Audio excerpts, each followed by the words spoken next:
عظیم جوسیل انسانی کے کیا ارادے ہیں۔ جوسیل انسانی نے اس موقع کو غنیمت جانا اور ڈیمورا کے مذہبی جذبات کو بھڑکاتے ہوئے انتہائی جذباتی لہجے میں بولا، اس کے سوا میری زندگی کا کوئی مقصد نہیں، میں صلیب کے نام پر قتل ہو جاؤں یا پھر اپنے عظیم پیغمبر کی طرح صلیب پر چڑھا دیا جاؤں۔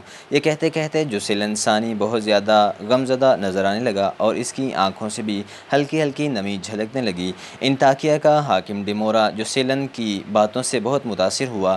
میں اس سلسلے میں کیا تمہاری مدد کر سکتا ہوں؟ شکست خوردہ جوسیلن کے دل میں حکمرانی کا جذبہ بڑی شدت کے ساتھ دوبارہ کروٹیں لے رہا تھا۔ ڈیمورا کو جذباتی پا کر اس نے بڑی عیاری کے ساتھ ایک اور چال چلی۔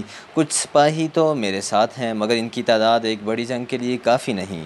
اگر حاکم انطاکیہ اپنی کچھ فوج عنایت کر دیں تو میں دوبارہ انڈیسیا کے قلعے میں صلیبی پرچم لہرا سکتا ہوں۔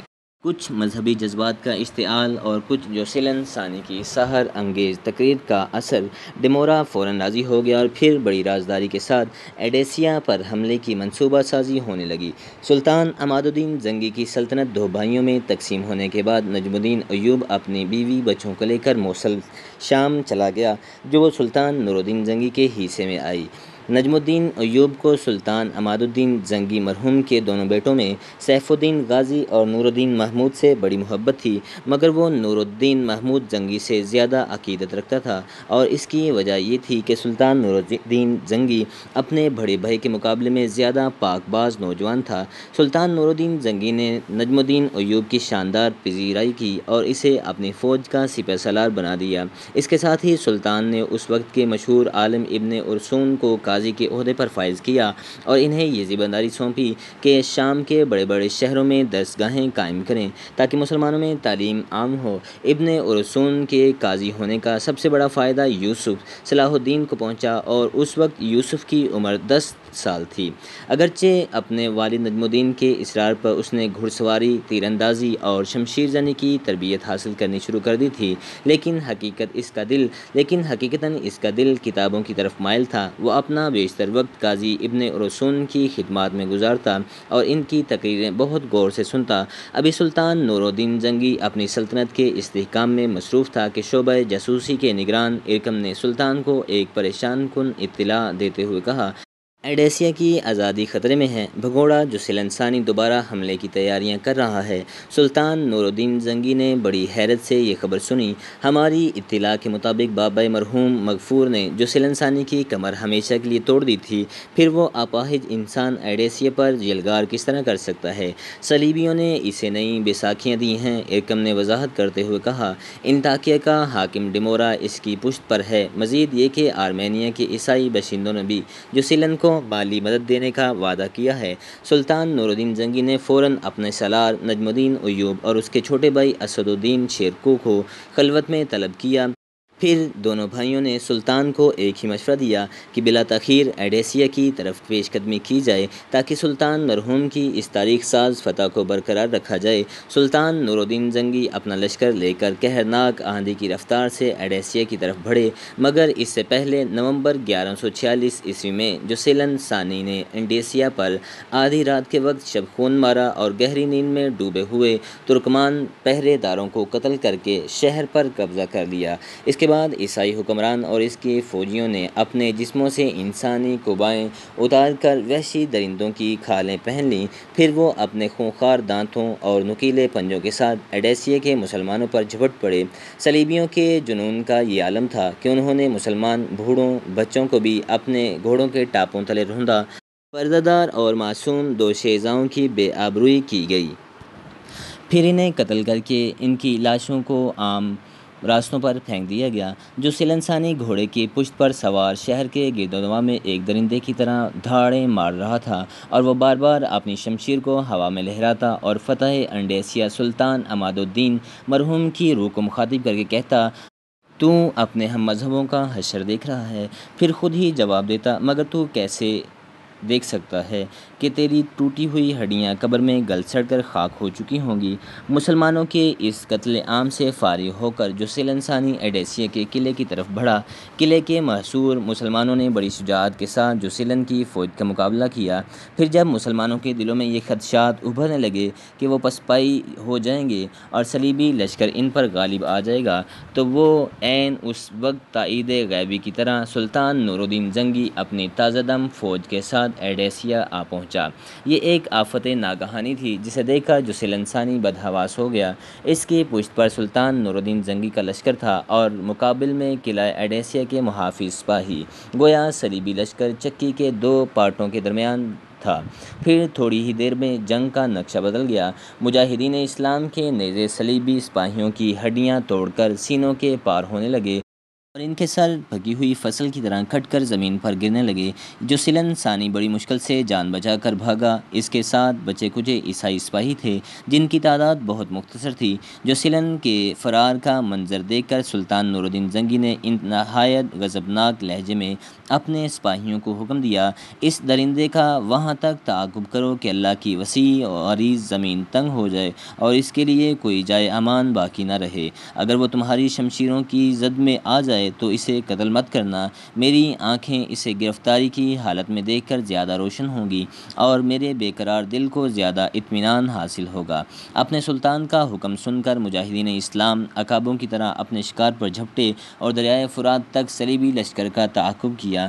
انجام کار ایک معمولی مزاحمت کے بعد عیسائی سپاہیوں نے ہتھیار ڈال دیے اور جو سیلن زندہ گرفتار ہوا۔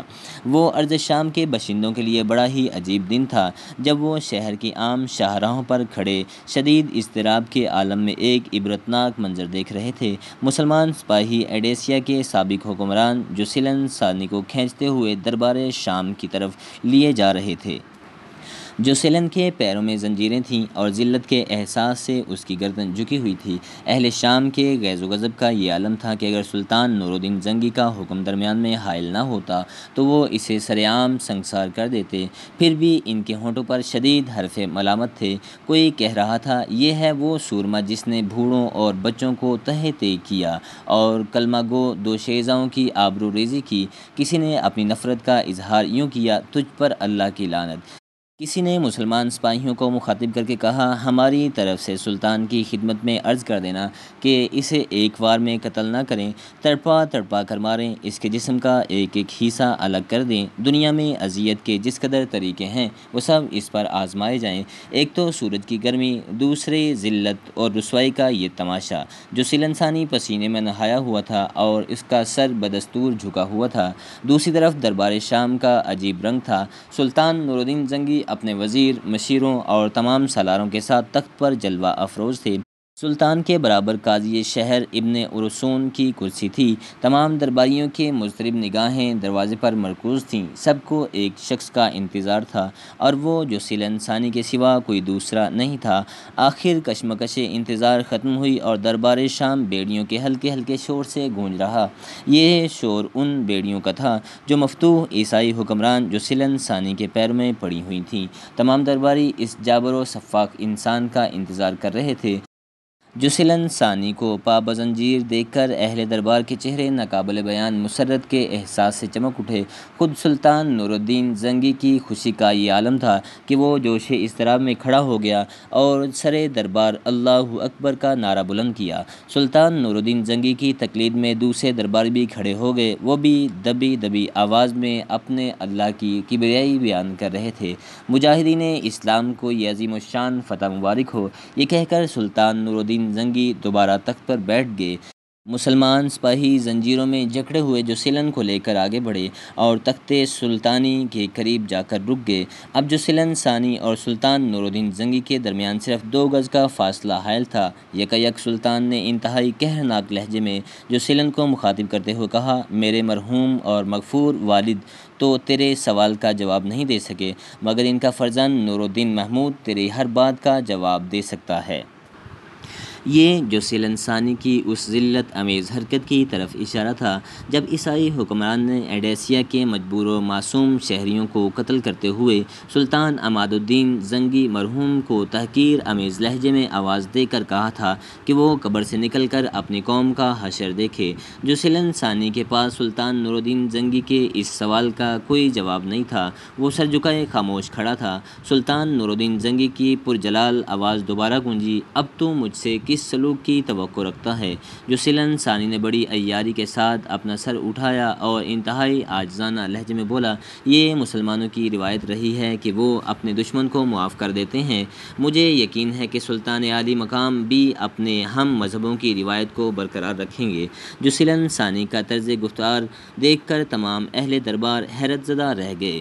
وہ فریب کا شخص بڑی عیاری کے ساتھ سلطان نور الدین زنگی کے ارد گرد ریاکارانہ الفاظ کا جال پھیلا رہا تھا۔ اور عیسائیوں کی روایت کے بارے میں تیرا کیا خیال ہے؟ سلطان نور الدین زنگی نے جوسیلن کی درخواست کا جواب دینے کی بجائے الٹا اسی سے ایک عجیب سوال کر ڈالا۔ میں جانتا ہوں کہ عیسائیوں سے کچھ غلطیاں سرزد ہوئی ہیں۔ جوسیلن ثانی نے ایک انتہائی ہوشیار شاطر کی طرح نئی چال چلتے ہوئے کہا، مگر میں اپنی قوم کے اعمال کا ذمہ دار نہیں۔ سلطان نور الدین زنگی بڑے صبر اور تحمل کے انسان تھے، مگر جوسیلن ثانی کی بات سن کر شعلے کی طرح بھڑک اٹھے۔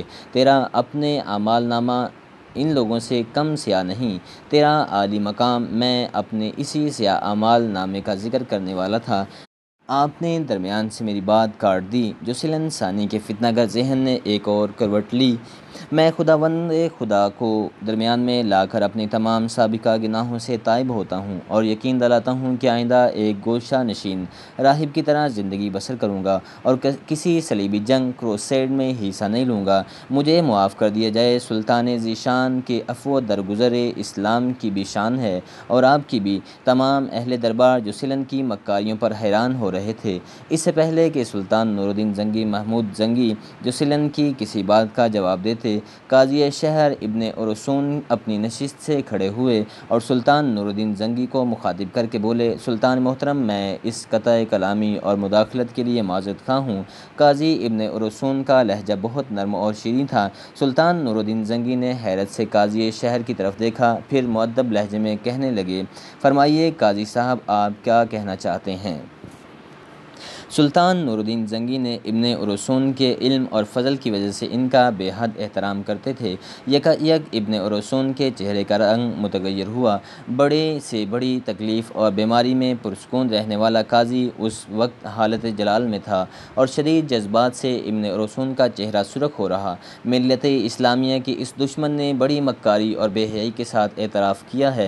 ماضی قریب میں عیسائیوں نے مسلمانوں کے ساتھ جو کچھ زیادتیاں کی ہیں۔ قاضی ابن ارسطون نے جوسیلن ثانی کی طرف اشارہ کرتے ہوئے کہا، اس سے بڑا ظالم اور کیا ہوگا کہ وحشت اور درندگی کو زیادتی کہا جائے۔ یہ کہہ کر قاضی ابن ارسطون چند لمحوں کے لیے خاموش ہو گئے۔